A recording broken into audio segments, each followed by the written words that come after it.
Nakita kong sinira ng kordero ang una sa 7 selyo.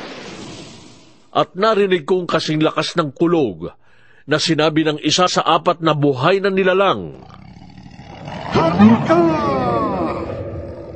At nakita ko ang isang kabayong puti na ang sakay ay may hawak na pana. Binigyan siya ng korona at siya'y humayo upang patuloy na manakop. Sinira ng kordero ang pangalawang selyo, at narinig kong sinabi ng pangalawang buhay na nilalang, "Halika!" Isa namang kabayong pula ang lumitaw, na ang sakay ay binigyan ng kapangyarihang magpasimula ng digmaan sa lupa upang magpataya ng mga tao. Binigyan siya ng isang malaking tabak. Sinira ng kordero ang pangatlong selyo, at narinig kong sinabi ng pangatlong buhay na nilalang, "Halika!" Isang kabayong itim ang nakita ko. May hawak na timbangan ang sakay nito.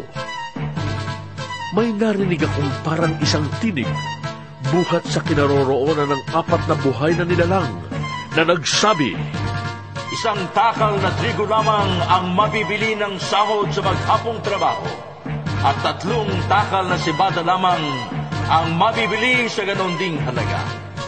Ngunit huwag mong pinsalain ang langis ng olibo at ang alak." Sinira ng kordero ang pang-4 na selyo, at narinig kong sinabi ng pang-4 na buhay na nilalang, ang nakita ko na may isang kabayong maputla ang kulay.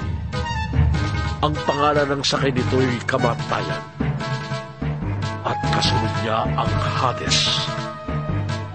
Binigyan sila ng kapangyarihan sa ika-4 na bahagi ng lupa upang pumatay sa pamamagitan ng tabak, gutom, salot, at mababangis na hayop. Sinira ng kordero ang 5 selyo, at nakita ko sa ilalim ng dambana ang kaluluwa ng mga pinatay dahil sa salita ng Diyos at sa matapat na pagsaksi nila dito. Ubos lakas silang sumigaw, "O Panginoong makapangyarihan, banal at tapat, huwag na po ninyong patagalin ang paghatol at pagpaparusa sa mga taong pumatay sa amin." Binigyan ng puting kasuotan ang bawat isa sa kanila, at sinabi sa kanilang magpahinga ng kaunti pang panahon, hanggang sa mabuo ang bilang ng kanilang mga kapatid at kasamahan sa paglilingkod kay Kristo, na papatayin ding tulad nila. At sinira ng kordero ang pang-6 na selyo.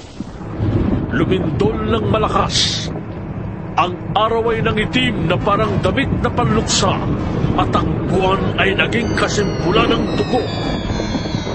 Nalaglag mula sa langit ang mga bituin, parang mga bubot na bunga ng igos kung binabayo ng malakas na hangin. Naglaho ang langit na parang kasulatang nirolyo, at nawala sa kanilang dating kinalalagyan ang mga bundok at mga pulo. Nagtago sa mga yungib at sa pagitan ng mga bato sa bundok ang mga hari sa lupa. Ang mga gobernador, ang mga pinuno ng hukbo, ang mayayaman, ang makapangyarihan, at lahat ng tao, alipin man o palayan. At sinabi nila sa mga bundok at sa mga bato, "Tabunan ninyo kami para makubligan kami sa mukha ng mga ubusang Diyono at makaiwas sa buot ng kordero, sapagkat dumating na ang malaging na araw ng pagbubuhos nila ng kanilang buot. At sino ang makakatagal?"